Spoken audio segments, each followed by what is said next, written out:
Hello everyone, welcome back to the channel. It has literally been months.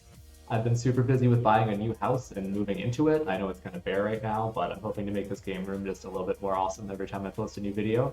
Anyway, so during my break from content creation, I was still practicing a ton in Series 12, getting coaching sessions from Paul Ruiz, and this past weekend I was able to get top 16 at Secaucus, New Jersey regionals and get wins over some big names. I want to try something a little new with a team/tournament report video where I go over my team building and the matches in the tournament. Hopefully this is something y'all enjoy, but if not, I'm still going to do laddering videos, so stay tuned for those in the coming weeks. Let's start by taking a look at the team itself. So we'll start with Kyogre, centerpiece of the team, and the whale set is pretty standard in terms of moves, but the EVs are very specific. The bulk is aimed at two specific calcs, Play Rough from a very highly invested Adamantization, and Max Lightning from a Life Orb Modest Regieleki when we are under max ourselves. The Zacian calc is just kind of for generic endgame scenarios, which happen pretty often, but the Regieleki calc is specifically for the variant that popped up on the Calyrex Ice/Palkia or Reshiram teams. So like a lot of them will just carry a Life Orb Modest Regieleki as a way to change things up with their Trick Room setup. So that being able to just max Kyogre and take it is really nice. So max speed is the standard for Kyogre normally, but I got a bit greedy and just went for 220/timid. That puts us at 151 speed, and that allows us to double speed creep the 149 breakpoint that a lot of mons like Landorus aim for to outspeed Calyrex at +1. But this allows us to still have a very respectable special attack investment, and it comes to pretty much every matchup. So yeah, the calc I used for Zacian was a +1 164 adamant. That's the highest breakpoint with an extra one added for the even attack, and you have a 93% chance to live it. So that's pretty good. I take those odds, and similarly an 88% chance to live that modest Life Orb Alephi Max Lightning off of Rising Voltage. So onto the other restricted Zacian. This is just my personal favorite spread. Also built this in a coaching session. Adamant with 252 speed lets us just, outspeed every other Adamant Zacian out there, which I think is still most of them, despite there being a few Jolly ones out there now. But it's still considerably stronger than even Jolly 252, while still having considerable bulk. A lot of the relevant calcs are kind of unreliable rolls, but the fact that Zacian is just kind of generically splashed onto a lot of matchups and just needs to take hits in crucial situations means they can and do come up in best-of-3 matches. And of course, it's just broken, so it comes to almost every matchup, but notably we leave it at home for most sub-teams. So like offensive calcs, we have a 100% chance we always Oko Dynamax Thundurus with Helping Hand, and our Play Rough has it has a role to Oko uninvested Kyogres, which is most of them, unlike ours.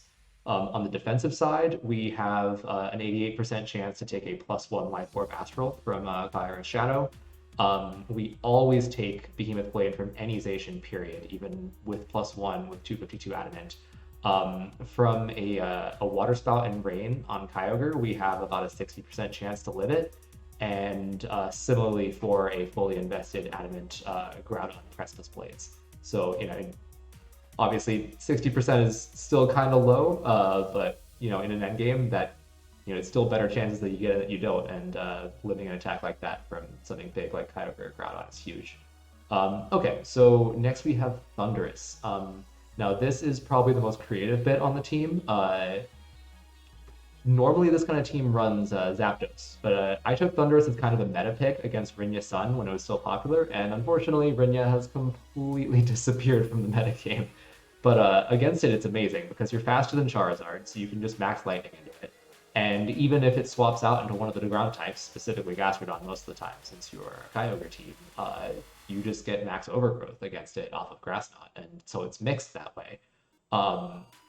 Even though it has a negative special attack nature, base 125 plus Life Orb and 4 times effective means that you still Oko the Gastrodon, and you have something to hit Groudon with after max is over. With that said, because Rinja is mostly gone, I think Protect might be a better pick over Grass Knot. Totally up to you. That said, I still think Thundurus is a legitimate alternative to Zapdos due to its ability and the fact that it has physical damage and just it being faster. Eerie Impulse is fantastic tech in both best of 1 and best of 3. I'll talk about that later in my matches after the team report. We bring it to most non-Trick Room matchups, sometimes as a lead and sometimes in the back after we sacrifice Whimsicott for a Tailwind or Taunt to make it so our speed control is more efficient there. Notable calcs on the offensive side, if you get the Defiant boost, then you have a 100% chance to OHKO the most common Incineroar spread. Obviously Incineroar gives you that Defiant boost, that's very nice. The Max Lightning is a guaranteed OHKO into a Max Charizard, Overgrowth guaranteed into Gastrodon, and you do 72 to 86% with that Max Overgrowth against a Groudon, although most of them notably run Assault Vest these days, so you're looking at more around 50% there. And then on the defensive side, we can actually take a 252 modest Life Orb Max Lightning from Regieleki. 100% of the time, you max out at 93%. So that's really useful. You can just max in the face of a Leki as long as they don't have something next to it that can finish you off. Whimsicott, nothing particularly interesting, but it's super important for a number of matchups, especially against hyper-offensive teams, like Calyrex Shadowization ones like the champ Emilio used, and against Lunadon teams where you really need Taunt against both Trick Room and Sleep Powder. Pretty much always brought as a lead that dies relatively early, but sometimes we swap it out to something bulkier so you can have that late game Tailwind or Taunt a bit. Can sometimes completely just completely change a late game. Incineroar, completely standard Shuka Incineroar spread, but it's notably physically defensive, unlike the careful ones that normally exist. And that's because Calyrex Ice disables our Shuka Berry, which is a huge deal. Absolutely instrumental with all the Trick Room teams I went up against in this tournament here. You are 100% guaranteed to take a non-boosted Max Quake from Calyrex Ice, so even in Trick Room you can take the hit and party shot, which is very nice. With the Shuka Berry, you always take Max Quakes from Groudon. Because we're physically defensive, you almost always take a +1 Life Orb Airstream from Thundurus, 93, 94%. And similarly from a +1 164 Adamantization Sacred Sword. So that physical bulk is extremely helpful, and most of the special threats that want to take it out are either using Quake, which you can survive with your Berry, or Geyser, which you weren't going to live anyway. So I very much like this spread.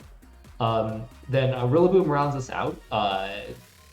Also pretty standard, but really important for a number of matchups, especially Trick Room, but also strangely Sun, and of course the bulky like Pengy style rain teams. The Adamant Breakpoint plus Miracle Seed means that you can just go for these surprise drum solos into Palkia or even Calyrex Ice that want to set up Trick Room. You'll always OHKO the Palkia and you'll bring the Calyrex down to the room, which is huge. Helping Hand plus Quake can also be a great surprise move into the Regieleki leads. The physical ones always want to take you down with Helping Hand Airstream, and suddenly you've taken out their max and you have +1 special defense for the special threats that they usually have in the back that like to take advantage of their max darkness. There is a case to be made for Assault Vest to better tank like Wormwinds from Palkia, or just anything from Reshiram for that matter, but I felt Protect was way more powerful for stalling out Trick Room turns, and it paid dividends for me. So trying to look at some of the calcs that were important here, you with the special defense that you have, you always take Oblivion Wings from Timid Yveltal, which is very nice. And you just have very good calcs against Reshiram.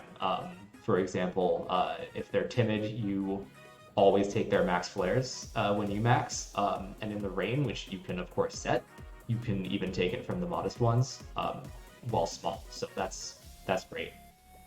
Okay, so that's the team. I kind of want to go into the actual matches that I did though. So let's switch over tabs here. And yeah, so this is, these are all the matches I played. So we'll start from the bottom, moving up. I'm not sure if that really makes sense, to be honest, but here we are.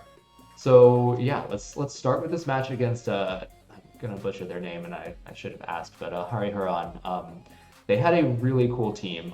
It was hard Trick Room, but with Zacian. This thing was just so bulky for Zacian. It barely took half from Kyogre's Origin Pulse in the rain. And mine is fairly well invested with Mystic Water, which is crazy. I was able to win using just my standard anti-Trick Room game plan, opening with Kyogre and Rillaboom with Incineroar and Zacian in the back. I got a surprise G-Max Drum Solo from Rillaboom to put an end to their Palkia trying to set Trick Room in Game 1. They took Game 2 because they got a little predictable there. But then in Game 3, I allowed them to set it up and was able to use their Trick Room against them to let my Kyogre take out their Zacian to close it out. So That was a good start. My second match was actually one of my two losses during the tournament against Marissa Lawrence. Strangely, they basically took Rinja Sun, and that was what my team was engineered to beat, and and I didn't take it. So all three games, I took Thundurus and Incineroar in front with Kyogre and Rillaboom in back, which is my standard Sun game plan. And game one was kind of a nail biter because I predicted a Max Lightning from their Alecki, and it turned out to just be an Electro Web bot. But that same Electro Web in the later turns just gave me a bunch of Defiant boosts, and was able to pull that back. Game two, I actually got to show off my Max Overgrowth tech into their Gastrodon, but it turned out to have Brindo Berry, which is just not really used anymore. So my tech was pointless. I almost pulled it back, but I got a triple T-Wave Para on Kyogre and a Play Rough attack drop onto Incineroar, which meant I couldn't kill the Zacian who did the Play Rough, so that ended it for me there. And game three, I just got outplayed, to be honest. They just completely wasted my Max early in the game. I should have just stayed small and chipped away at the Gastrodon Grimmsnarl lead they used. But yeah, no, good game to Marissa. I can't be too mad about it. So in the third match, Richard Macy. They had a kind of standard Lunadon squad, although Umbreon is kind of is pretty cool for Series 12. I haven't seen it a lot. My Zacian Whimsicott was the lead of choice here with Kyogre and Thundurus in the back. With this, I was just able to stop Trick Room and Sleep Powder while outspeeding Chlorophyll Venusaur with Tailwind, and then set up for late game Airstreams on Thundurus next to Kyogre and just sweep through. They played really well, honestly, but I had practiced for this specific matchup a lot, and I think game one would have gone a lot better for me had I not timed out on the turn I had intended to max. But either way, I'm happy with how that turned out. So fourth match was against Thomas Coolene. You might know by the name T-Man if you've been in the community longer than I have. I didn't know them because they were apparently only active pre-Gen 8, but they team built this with Audie and Justin Burns, so they must have been fairly prolific. Their Trick Room team with Alchemy for Decorate support is so cool. I'm sure you can catch matches of that from the stream in the top cut with Justin, but I was ultimately able to clutch it out with my standard Boom, Ogre, and Sensation lineup, despite them getting a really crucial double Trick Room in game three. Scared me a little bit, but we pulled it out. Round 5 was absolutely the scariest Trick Room set, though. It was against Tyson Hugh, so you might know them better as Charisma Check. I think they were the victim of the infamous being a cold no skill thing. Not sure. But anyway, so I used my same anti-Trick Room game plan. Ultimately, it came down to a really close game 3. My heart stopped when my Kyogre's Ice Beam barely missed a KO onto their Amoonguss, but then it froze. So I'm not sure if it mattered, honestly, because I did have a numbers advantage at the time, but I will always take the RNG when I can there. Round 6 against Foster Hughes was just really cheeky. They have such a cool team with Latias on there. To be at that record in round 6 with the Latias is amazing. But game 1, I was able to cripple their Dialga with Eerie Impulse as it maxed turn 1, and they still OHKO'd my Thundurus because they went for Helping Hand Hailstorm, expecting me to max. So they had no reason to suspect that it was actually Defiant. They just thought it was a Prankster Thundy. So in game 2, they led with their Yveltal, believing it would be immune to Prankster Eerie Impulse, but I was Defiant. I was just faster than them. So I clicked Eerie Impulse as it maxed, and to make things even better, they maxed Darkness into me instead of Airstream, which meant that they missed the KO, and I got the full Defiant boost instead of the normal half Intimidate one that you generally get, which let me just wild charge the thing and take it out. I'd have loved to see more of the Latias, but I had a chance to take a quick win in this set, and absolutely take it. So round 7 is the match I'm the most proud of. Justin Burns is a 2-time regional champ who top cut this event also, and I was able to take the set against them using the same Trick Room game plan that I've been using all day. I honestly don't have a whole lot to say about the games themselves, though. There was no hacks or weird play. It was just a lot of positioning, and managed to pull it out in the end. So, really happy about that one. And then finally, my run ended by getting quickly O2 swept in round 8 by Emilio Forbes. They're just a god. They went completely undefeated the entire event, 2-0 sweeping just multiple regional and world champions in a row. They read me even better than they read Wolfie, obviously, but I don't feel too bad about it. Game 1, I kind of gambled everything by using Fake Out. I gambled everything on them using Fake Out on my Zacian rather than my Whimsicott, and didn't go that well, so I protected, just lost my Whim, and they got a Grimnay boost. So it just ran away from me at that point. They were able to max and get defense drops and let their Zacian take me out even faster, and yeah, not great. Game 2, I actually got to use my Overgrowth tech to Oko their Gastrodon turn 1, and so it looked like I was going to run away with that one, but I badly targeted a Parting Shot, and the very next turn I got crit with a Sacred Sword on my physically defensive Incin. Yeah, those two things together allowed them, like a good player like that, to just pull back into it and take it. So I'd love a chance to play this set again. I've been just thinking about it all the time, like what I could have done better, but I was thoroughly outplayed, and I know firsthand that Emilio absolutely deserves that regional title. So that's it for this video. I think it actually turned out kind of short.